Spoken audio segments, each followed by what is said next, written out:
Belarus across the globe in 9 languages, 24/7, online, FM and satellites. Radio Belarus International, bringing Belarus closer.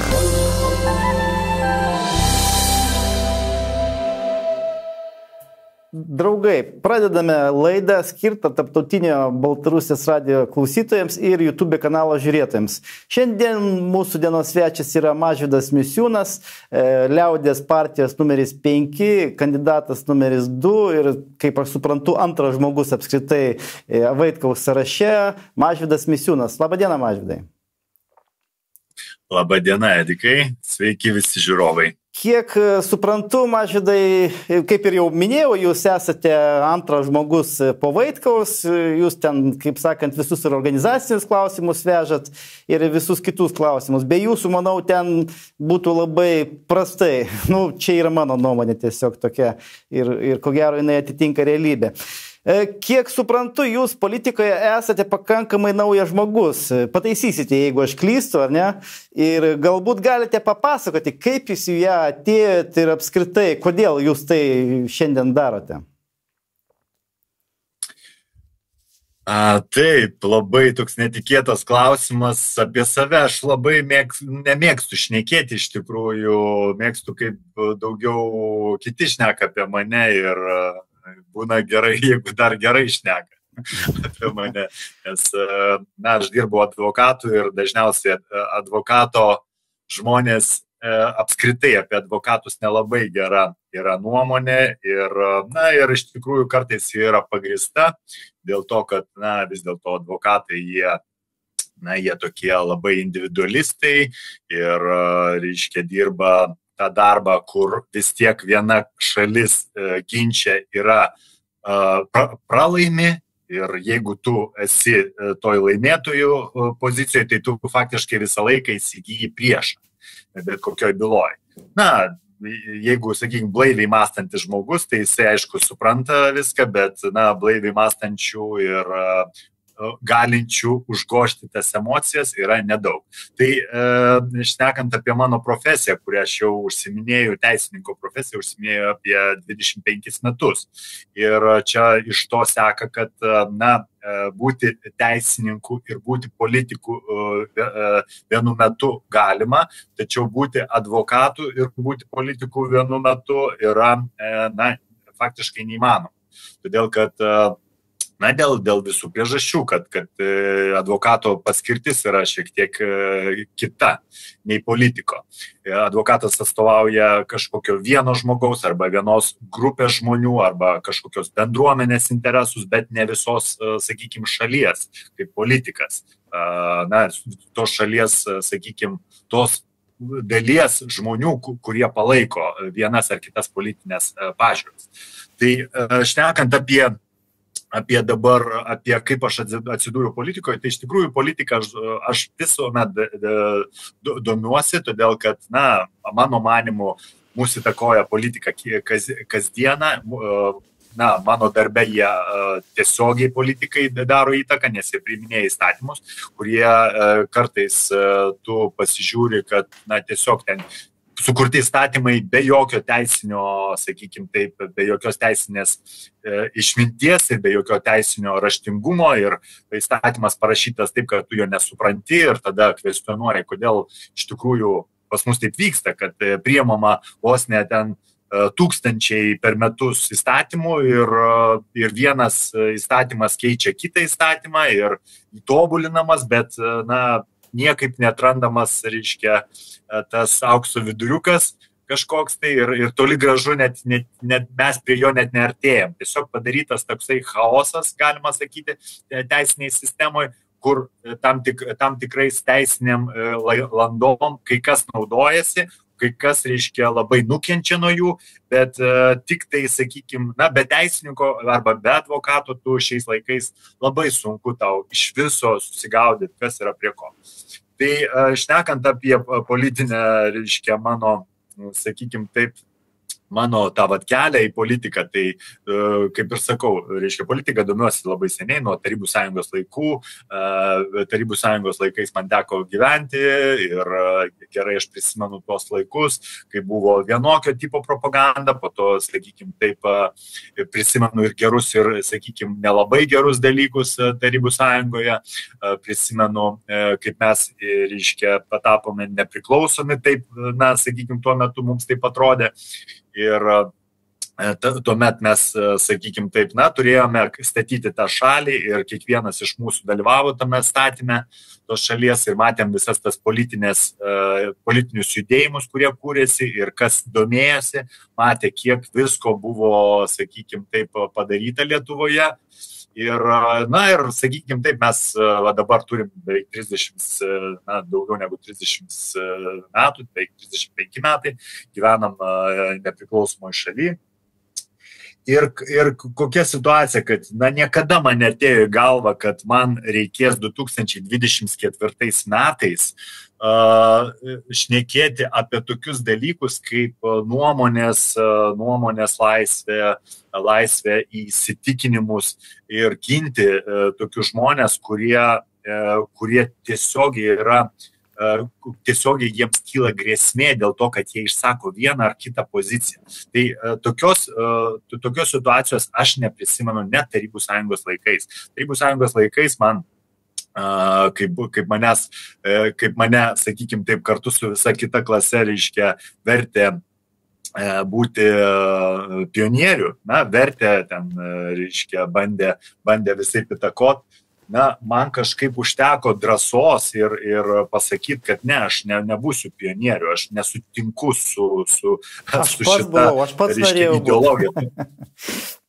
Vat matot, o man kažkaip, reiškia, aš tuo metu, na, sakykime, buvau pirmą komuniją praėjęs su močiute ir mes vaikščiojom bažnyčią, aš patarnaudavau bažnyčiai, man buvo įskiepytas šeimoje toksai, na, vis tiek toksai religingumas toksai ir man tiesiog aš nesupratau, kaip gali, reiškia, būti komunizmas ir sakykime, tikėjimas Dievui, kur vienas kitam, sakykime, taip dalinai prieštarauja. Na ir aš tada išdrįsau vis dėlto pasakyti, kad aš nebūsiu pionierium ir, na, mano mokytoja, reiškia, tiesiog, reiškia, buvo pakus, apšalus, nes visa klasė, aišku, reiškia, patapo tais pionieriais. Aš pasakiau, kad aš nenoriu, aš buvau paliktas, reiškia, vienas klasiai, reiškia, galvoti, kokią nesąmonę padariau. Kviesti buvo mano tėvai, o mano tėvai buvo tuo metu milicininkai abu ir juos drąsiai galėjo išmesti iš darbo už tokį sūnaus poelgį ir mano tėvai buvo pakviesti į mokyklą ir, reiškia, jie bandė pasakyti, kad mane pertikintų kažkaip. Tačiau mano tėvas, na, niekada man nieko apie tai nepasakė, tiesiog pasižiūrėjo mane ir nieko nepasakė, todėl aš prisimenu tos laikus, kad netgi tada tu galėjai, reiškia, pasipriešinti tam tikriems dalykams. Ir nors ir kaip buvo baisu, bet vis tiek tu jokių pasiekmių neturėjai. Dabargi mes matom, kad na, tai visiškai nėra taip. Mums jau pradėjus politinę veiklą, mums atvirai yra grasinama, reiškia, su mumis susidoroti, nužudyti ir kiti visi grasinimai. Čia iš tikrųjų niekada tau netrodo, kad tai yra rimta, kol tu pats su tuo nesusiduri, kol tu pats nejauti, reiškia, tokių grasinimų iš kaimynų, iš artimųjų, iš nežinomų kažkokių žmonių. Tai, na, tokioj šaly mes atsidūrėm. Ir kažką reikia keisti, supratau, jūs kažką reikia būtinai keisti, nes toliau taip gyventi neįmanoma, ar ne? Aš sutinku su jumis pilnai. Mes irgi tą visą praėjom, tą visą mobbingą dabar, tai populiarus toks madingas žodelis, mobbingas, ta prasme, kad toks spaudimas psichologinis, taip. Tai dabar... Visiškai. Dabar mes su jumis turėjome vieną bendrą situaciją susijusią su VRK, su Vyriausia rinkimų komisija. Jie mane apskritai nuėmė iš rinkimų maratono, mane eliminavo. jūs eliminavo iš vienmandatės apylinkės, kur aš manau, jūs galėjot kažkam tai gerai pagadinti planus. Ten dabar be jūsų turbūt kažkas rankom trina ir kažkas jau turi visų šansus laimėti. Tai vat VRK taip labai įdomiai kažkaip tai dirba, prisidengusi kažkokiais tai argumentais, kada jiems naudinga, jie priima vienus sprendimus, kada nenaudinga, jie priima kitokius sprendimus. Ką jūs manote apskritai apie VRK darbo kokybę? Kaip jūs galvojat, Mažvydai? Žinot, šita tema pastaruoju metu yra viena dažniausių iš viso šnekant apie rinkimų visą mūsų sistemą. Vyriausioji rinkimų komisija, be abejo, jinai užima pačią svarbiausią funkciją mūsų rinkiminiai sistemoje, todėl kad jie yra, kaip teisėjai, aukščiau netgi už teisėjus. Kodėl sakau aukščiau? Eduardo Vaitkaus programą, kada jie neleido, vyriausioji rinkimų komisija, kada neleido spausdinti Eduardo Vaitkaus programos, tai mes bandėme per teismą įpareigoti, kad jie leistų ją spausdinti. Bet netgi teismui pripažinus, kad VRK viršijo įgaliojimus ir jie negalėjo uždrausti Eduardo Vaitkaus programą ir teismas įpareigojo juos iš naujo svarstyti tą Eduardo Vaitkaus programą, jie vis tiek nusprendė, kad dalies programos jie nespausdins. Ir balsavo kai kurie vyriausios rinkimo komisijos nariai prieš, tą programą. Tai įsivaizduokit, mes turime, sprendimą, kuriuo jie gali nespausdinti programos, po to apskundyti teismą. Teismas vyriausias, administracinis teismas, aukščiau jau nėra Lietuvoje jokios instancijos, priima, kad, jie pažeidė įstatymus ir grąžina jiems atgal. Bet jie vis tiek, sakykime, taip daro savo darbus. Todėl aš ir sakau, kad jie užsiėmė poziciją aukštesnio negu teismas tokią poziciją. Ir, žinot, mes penktadienį turėjome, taip pat konferenciją su signatarų konferencija, kurioje vėlgi eilinį kartą šnekėjome. Su Zigmu Vaišvila turite omenyje? Zigmu Vaišvila. Taip. Ir mes vėlgi šnekėjome apie vyriausios rinkimų komisijos, eilinį, sakykime taip, sprendimų, visiškai nesuprantamą sprendimą, kaip jie norėjo uždrausti signatarui sprendimą dėl signatarų konferencijų, kad jas uždrausti, kad neleisti, kad juose dalyvautų, Eduardas Vaitkus ir kad pripažinti tas konferencijas, kad tai yra politinė reklama. Čia yra vėlgi atskiras visiškai dalykas. Tai mes iš tikrųjų su VRK turėjom per pastaruosius metus laiko 10 skundų dėl įvairių mūsų manimų, jų pažeidimų rinkimų kodekso ir konstitucijos. Ir mes turėjome eilę teisminių procesų prieš VRK tam, kad įrodyti, kad mums priklauso tai, kas priklauso pagal konstituciją. Ir be abejo, kad, nei vienas, sakykime, taip nesusidūręs, ką tai reiškia bylinėtis su vyriausia rinkimų komisija ir ką tai reiškia, pavyzdžiui, laiko prasme ir kaip pas tave paraleliai dar eina, sakykime, prezidento kandidatavimo tas periodas, dabar Seimo periodas, ir tu užsiemi šitais dalykais, ginčytis su VRK, kur tau atrodo, viskas per daug akivaizdu, kad ir tu prašai jų, kad jie kažkaip tai sukurtų tas lygiateisius rinkimus, kas yra pagal kodeksą, jie privalo tai daryti.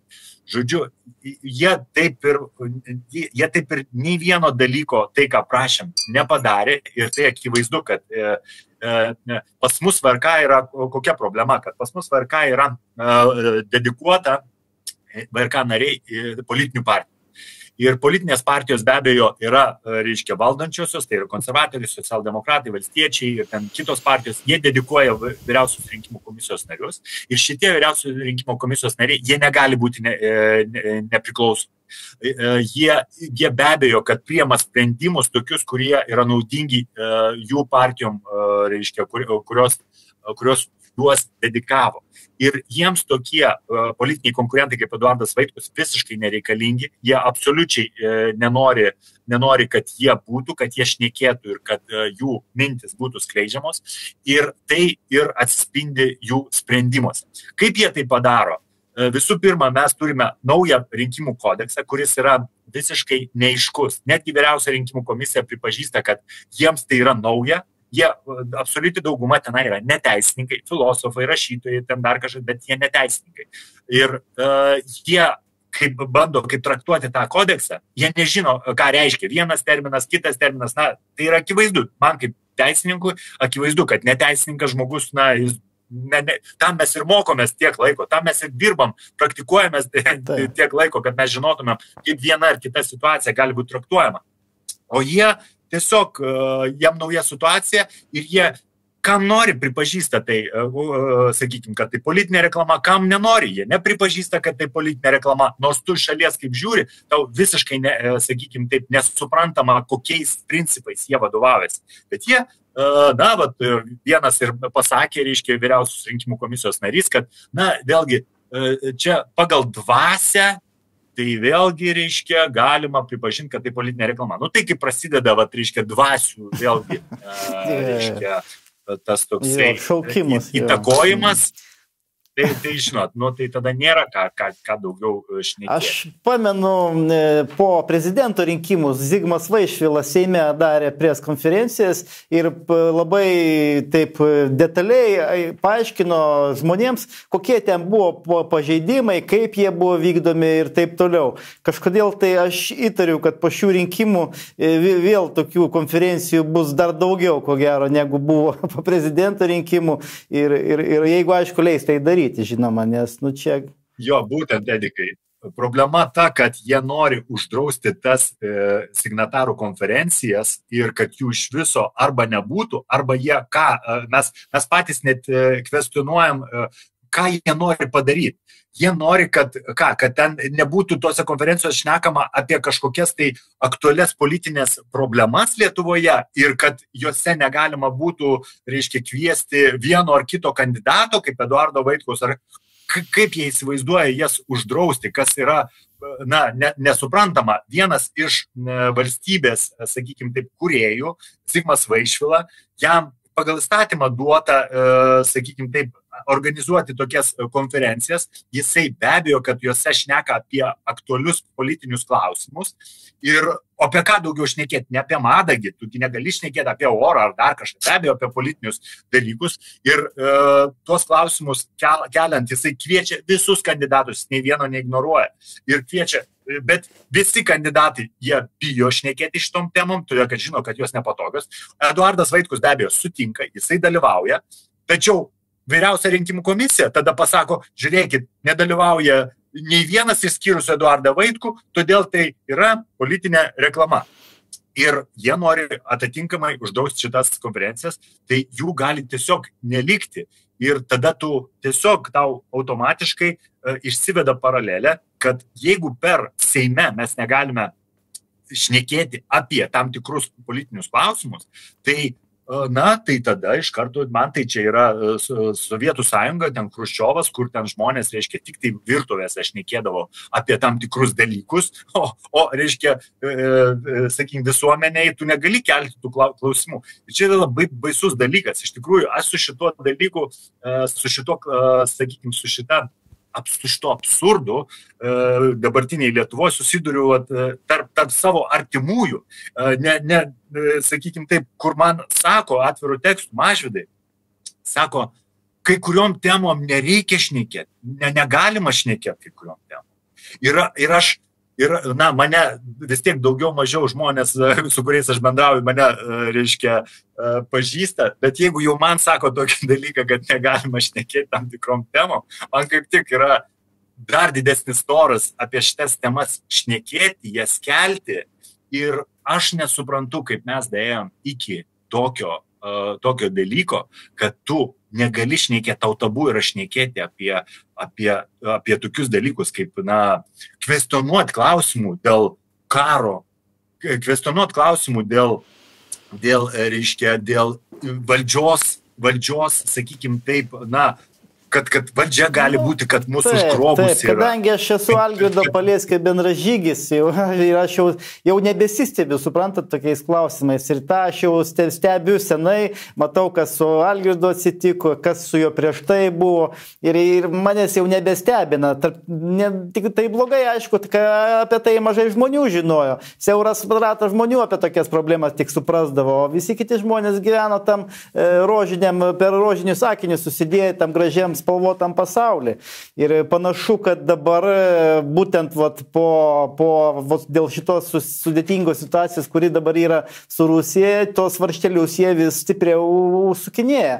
Tai matome jau apie šią situaciją, su jumis pakalbėjome apie VRK varštelį sukinėja. Sekantis varštelis, tai čia tas atvejis, kada Lietuvos administratoriai matomai priėmė sprendimą, kad liaudės partijos neprileisti prie rinkimų ir neleisti jiems, neleisti surinkti 5 procentus, taip. Ir nesenai išjungėgi Kazimiero Juraičio kanalą su 11 000 prenumeratorių, paskui prieš 2 dienas Eduardo Vaitkaus kanalą YouTube nugesino, kuriuose būdavo virš 100 000 peržiūrų ir tas kanalas labai sparčiai augo. Ir matosi, kad vyksta gana tikrai stiprus spaudimas, stiprus toks informacinis karas, gal net galima pasakyti, ir jie bijo tokių žmonių kaip jūs turbūt, kaip mes, tokių žmonių, kurie gali realiai šitose rinkimuose gana neblogai surinkti.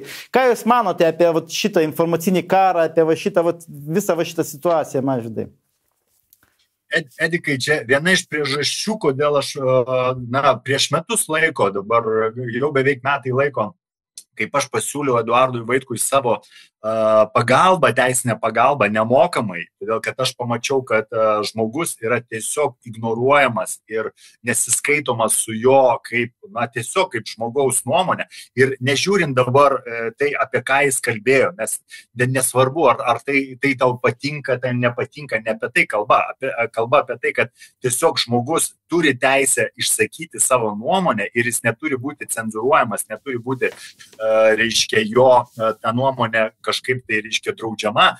O Eduardo Vaitkaus, kaip jis paskelbė, kad jisai kandidatuoja į prezidento rinkimus, tai čia yra aukščiausias, sakykime, taip postas ir jam, kai pradėjo cenzuruoti, manau, kad bet koks teisininkas tai supranta, kad tai buvo daroma, dėl politinių tam tikrų dalykų. Ir aš pradėdamas, atstovauti jį, pasiūlęs jam pagalbą, jisai sutiko su tą pagalbą ir nepasididžiavo ir mes apsitarėm, kokia bus ten strategija mūsų, kaip mes ką dalyvausim. Ir visą laiką, per metus laiko, jo nuomonė buvo visuomet cenzuruojama. Mes visur skundėm veiksmus. Tai Delfio, tai LRT, tai Eltos, tai dar kažkur. Nes tiesiog netgi už pinigus, kaip mes reklamą pirkdavom, netgi už pinigus ją mums nutraukdavo, neleisdavo jos mūsų reklamos ir visą kitą. Tiesiog tokie absurdai, kur dabar sunku viską netgi prisiminti, nes buvo 10 visokių atvejų. Ir dabar, vėlgi, mes matome, po metų laiko, kad situacija visiškai nepasikeitė, jinai tik tai sušvėrėjo, dar labiau pasidarė nesuprantama. Aš net negaliu žodžio rasti, kaip penktadienį vakare tau nutraukia, YouTube kanalą, kuris mes ir taip neturime visiškai lėšų, absoliučiai niekam neturime lėšų, todėl kad, maža to, kad mūsų neremia jokie politinės jėgos, jokie verslai, bet žmonės taip pat mums atvirai sako, kad jie bijo mus remti, todėl kad, dėl įvairių priežasčių jie bijo mus remti, nors ir norėtų. Todėl mes neturime jokių lėšų ir mes savo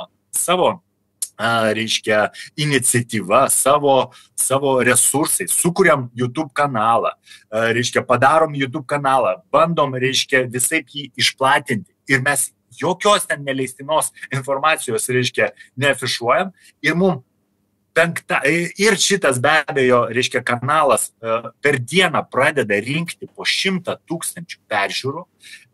Kai kurie, reiškia, na tiesiog ten per kelias dienas, reiškia, mes matėm, kad jau 360 000 peržiūrų įvairūs per kelias dienas surenka ir visą kitą.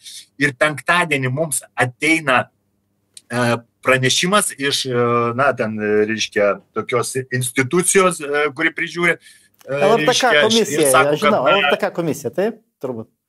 Visi ją žino, todėl kad pas mus tų komisijų yra velnės nusilauž koją, kiek jų yra, reiškia, tų komisijų, ir viena kita dubliuoja, ir netgi mes kaip teisininkai nesuprantam, reiškia, kodėl viena kita, reiškia, institucija atlieka tą pačią funkciją ir kartais tu net nežinai, į kur tau skųstis. Ir mūsų vienas iš tokių, reiškia, sakykim taip, programinių nuostatų, kad reikia jas, visas šitas institucijas bent per pusę jų mažinti, kad jos nieko gero nedaro, jie tik įneša, reiškia, destrukciją ir visą kitą. Tai šnekant apie šitą instituciją, jį atsiunčia penktadienį vakare pranešimą, kad dėl to, kad mes išvertėm Eduardo Vaitkaus per debatus kalbą į rusų kalbą ir LRT, kuri transliavo, kuri yra visuomeninis transliuotojas, kurie dirba už mūsų pinigus, laidos vedančioji, laidos vedančioji tikriausiai pasiskundė, nes ten jos yra autorinis darbas, kalba per debatus, kad jį moderuoja, tai jos šiandien autorinis darbas ir neva mes išvertėm, o išvertė ten dirbtinis intelektas jos kalbą, kad jis neva dirbtinis intelektas neteisingai išvertė ir netiksliai išvertė, kad kažkokių žodžių nesigirdi ir visą kitą. Ir mums užblokuoja visą kanalą su visų archyvų, ir tuos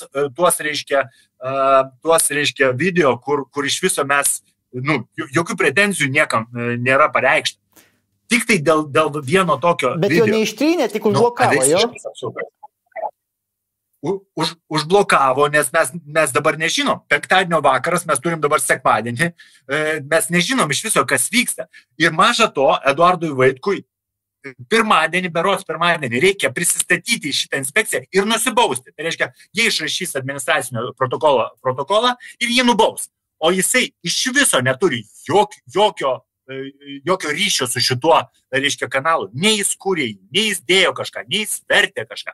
Žodžiu, absurdas. Ir siūlo jam vykti nusibausti. Absurdas. Tai kaip aš matau tokius visus absurdus, vėlgi ta institucija, žinau, mačiau vėlgi jų kaip jie tyrė tas bylas ir visą kitą, ten visiškas absurdas. Aš turiu net apskundęs keletą sprendimų jų teisme, dabar jie yra nagrinėjami. Bet tai yra visiškas teisinis analfabetas ir tiesiog tokio situacijų, bet visa tai vyksta 2 savaitės iki rinkimų. Čia yra esminiai dalykai, todėl kad prieš prezidento rinkimus mes didžiausią kritiką ne tik iš išorės, bet ir neva iš savų žmonių, kurie darė tai, mano manimu, jie tai darė ne už ačiū ir po šiai dienai daro ne už ačiū, bet paskutiniam dienom, kada jos yra pačios lemiamos, kada mums yra sunkiausias laikotarpis ir reikia labiausiai, reiškia, mobilizuotis, mums tiek išoriniai mūsų žmonės, tiek vidiniai pradeda mums labiausiai kenkti. Ir dabar viskas vyksta tas pats. Ir 2 savaitės mes, reiškia, turėjom patį didžiausią, reiškia, patį geriausią būdą, kaip pasiekti tuos žmonės ir mums jį užblokuoja, šitą YouTube kanalą užblokuoja. Ir dar yra ten tokie personažai, kaip Lėkštutis, kaip ten Kelertas, kurie dar irgi šmeižė, ta prasme, kažkokią dezinformaciją skleisdami. Na, bet Lietuvos tarnybos visada dirbo tokiais panašiais metodais, čia jau nieko naujo, sakau, manęs irgi tai nebestebina, nes kai mes su Algirdu vesdom ten į rinkimus irgi dalyvaudom ir taip toliau, būdavo dažnai kažkokių tai neaiškių žmonių aplinkui sukinėdavosi visada ir vis tokių kaip Kelertas ir Lėkštutis visada aplinkoje būdavo, kurie bandydavo šmeižti, taip kad čia tiesiog reikia turbūt susitaikyti su tuom ir nekreipiant dėmesio toliau veikti. Pas mus čia net tiek daug jau laiko belieka, gal tada dar paklausčiau kažkokį tai klausimą, sakykime, iš užsienio politikos. politikos. Jo ten, tarkim, debatų laidoje Eduardas Vaitkus labai man patiko taikliai ir gerai pasisakė ten Kinijos, Baltarusijos klausimų. Sakykime, ten buvo klausimas toks, ar turi išlikti komplikuoti santykiai su Kinija ir Baltarusija. Ar jūs atėję į valdžią kažką tai keisit, Mažvydai? Vienareikšmiškai mes keisim ir keisim su tokiu greičiu, kurio reiškia, jeigu mums pavyks, reiškia, ateiti į Seimą ir žmonės mumis patikės. Aš manau, kad tas greitis bus tiesiog reiškia, niekada nebuvo, reiškia, tokiais greičiais dirbama, todėl kad kiekviena diena mums dabar yra svarbi ir mums jau metai laiko, kad kiekviena diena yra labai svarbi ir per, sakykime, taip, ir dėlsti mes daugiau negalim. Žodžiu, ką aš dabar matau, reiškia, per debatus mes tik tai galim pamatyti, nes mes esame juk ne sistemoje šitoj. Nuo mūsų, reiškia, slepia informacija iš viso, kokia yra situacija sakykime taip, reiškia, iš viso, su eksportu, su įvairiais dalykais. Mes jų nežinome. Mes atėję į valdžią galime sužinoti tuos faktinius duomenis. Bet, ką aš matau, kad debatuose mes pamatėm, kad netgi, reiškia, Šimonytė, ji jau, reiškia, daro atgal žingsnį dėl Kinijos ir visų kitų ten Taivano klausimų. Ir matosi, kad jie jau patys, reiškia, abejoja tais žingsniais, kas buvo padaryta. Ir čia jau ne vien jau mes apie tai šnekam, kad su Kinija turi būti, reiškia, atnaujinti santykiai. Ir jeigu reikia, mums reikia tiesiog duoti suprasti, kad, reiškia, mūsų valdžia, ji pridarė tam tikrų dalykų ir jie turi už tai, čia jų yra problemos, čia yra ne Lietuvos tautos problemos.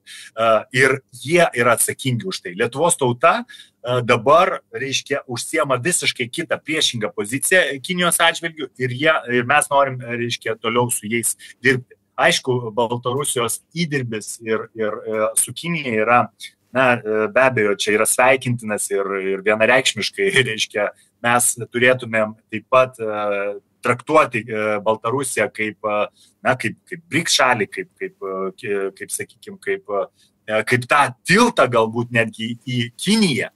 Todėl, kad, vėlgi, toks įdirbis, koks yra šiai dienai pas Baltarusiją su Kinija, mes, tikrai greitai nepavyks mums tai padaryti.